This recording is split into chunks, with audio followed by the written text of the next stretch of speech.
What's going on, everybody? This is your boy Frank from Memphis. I guess we'll call this another session of Maine. What? So today I want to talk about the situation in Venezuela. This is another attempt at a coup.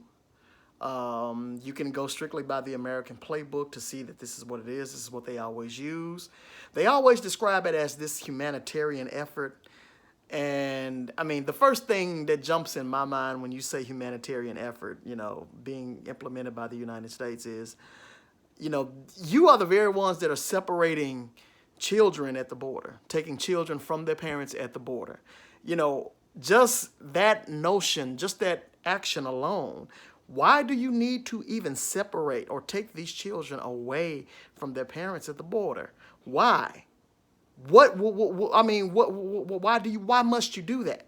And then now, a lot of these kids, they don't even know where they are. So they don't know how to reconnect them with their parents because they don't know where the children are.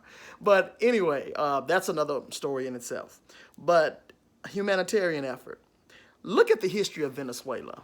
Venezuela has been a target since about 1999 with the election of then President Hugo Chavez. Hugo Chavez basically pulled the rug away from a lot of those rich, lighter-skinned Venezuelans down there. He actually did some things for the poor people down there. They attempted a coup in 2002. That's when they faked this whole, thing where these officers basically kidnapped Hugo Chavez. And then this other group of people basically came in and said that they're the new government. One guy said that I'm the new president. They were sitting there hollering Libertas and all these other things. But those poor people that Hugo Chavez did not forget about when he came to power, they marched on the Capitol in Caracas.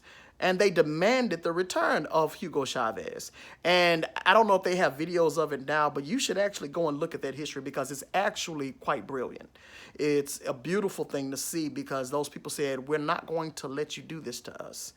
For whatever reason or another one, the coup was incomplete. It didn't finish. And I think that's largely because the United States was so enwrapped and so caught up with Iraq that they couldn't really focus on Venezuela at the time. But now they think they're going to do it. Now, this guy that they have, Guaido, basically the majority of the people in Venezuela don't even know who this guy is. He's the leader of the opposition party. He was educated here in certain places in D.C., certain schools, mentored by certain people.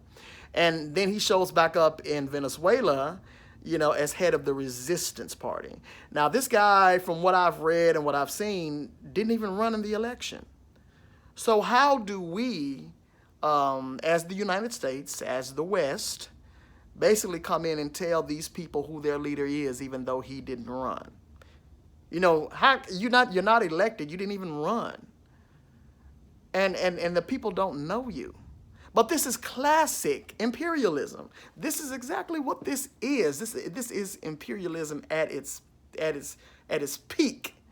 To where we have the right to decide what other people have. Now, never mind that the United States has been putting sanctions on this country for years. They can't import medical supplies. They can't import insulin. And I think a couple of weeks ago, what was that, the Bank of Britain basically told Venezuela that we're not going to give you your billion or so dollars in gold, which is yours, but we're going to keep it. Their access to their capital through Citgo gas stations here has been cut off. So basically this country has money, but our Western organizations is not allowing them access to money. Now just think about how you would feel if you've gotten a paycheck that's sitting in a bank account and you go to the bank and the bank tells you that we are not going to give you your money because we don't want to. But we'll take it and give it to this other guy who we say is you, but it's not really you. So we cannot follow this narrative that's given to us, like the humanitarian thing. Didn't we hear that, back in 2002 with Iraq?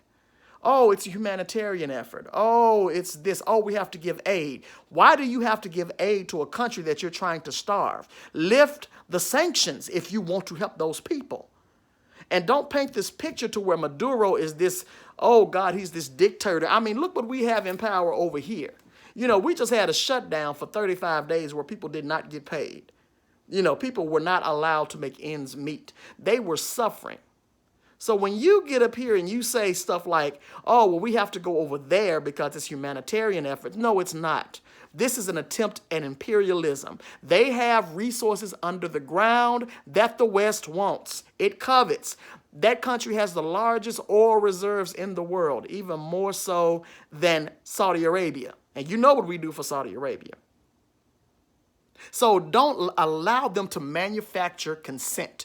Don't allow anybody to get up here and tell you that we're justified in what we're doing by going into another country and controlling their political environment. That's not our job. We can't control our political environment here. We have cities that are being charged for lead poisoned water. I mean, this is what we're dealing with here in this country.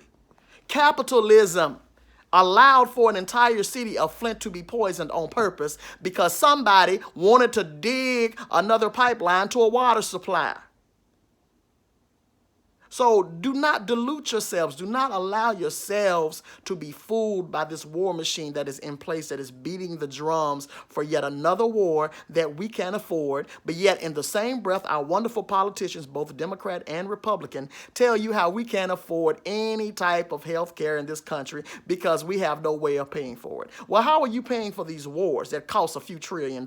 How are you paying for it? We know how to count. And again, it's like my daddy used to say, we're always at war with a dark nation of people. Why is that? Because the dark nations of people are the majority of the world, and we just so happen to be sitting on top of all of the resources. We have a renewed interest all of a sudden in Africa. Now we're trying to stop China, from colonizing Africa. But you know what? We're still suffering from Western colonization. But again, it's about resources. It's not about humanitarian aid. It's not anything about that. Before Hugo Chavez, those people were suffering. And the United States loved the previous governments because they basically let the United States do what it wanted to do.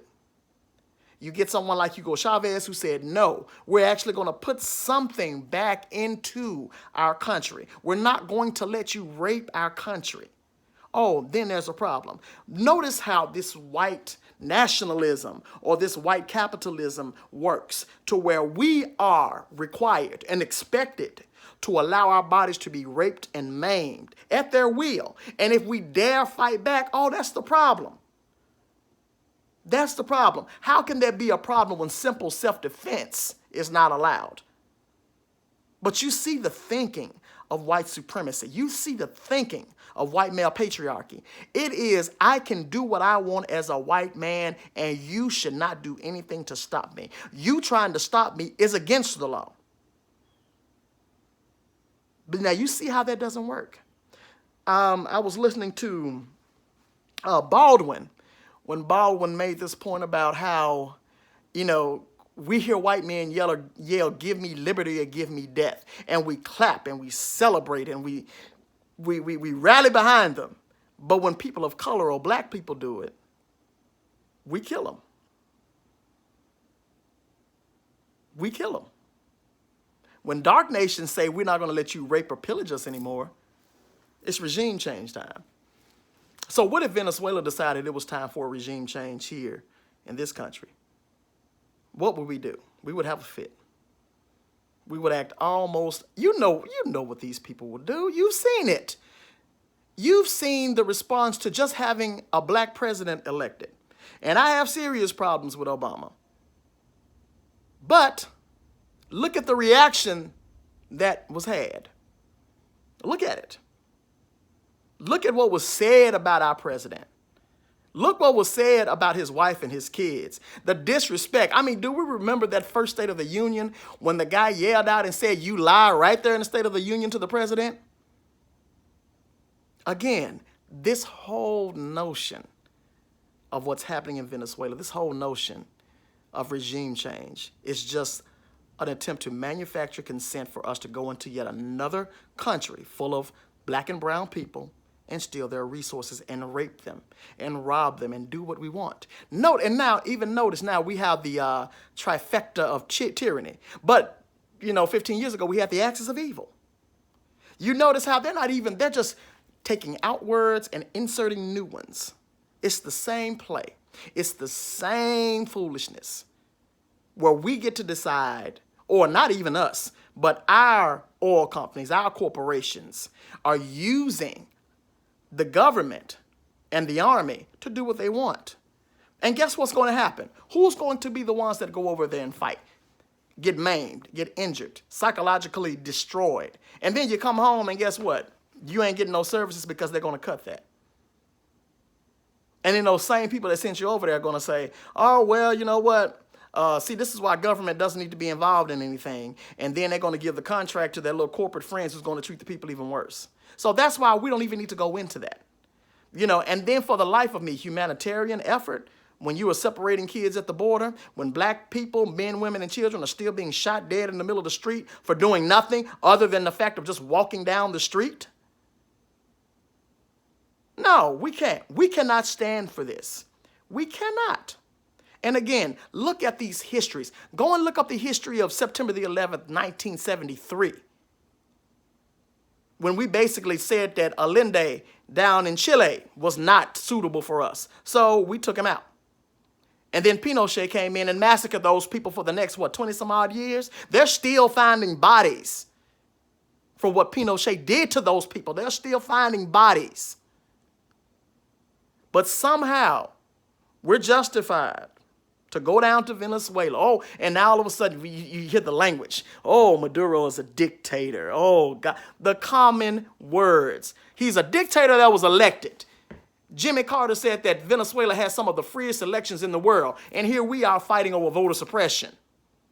We are basically being told that we can't vote. Our votes are not even being counted.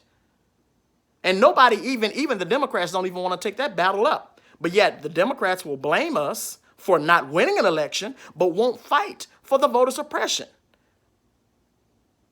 So again, this is another attempt of American or white male domination on the rest of the world.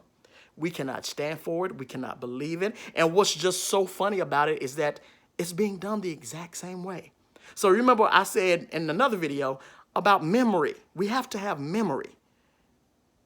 We have to remember these things so we can point them out when they come back up again. They're not even recycling. I mean, the guy that's leading this charge now, John Bolton, served in George Bush's White House. He's a war hawk, never went to war himself, but thinks that we can just nuke anybody who disagrees with us, not even understanding the fallout from this.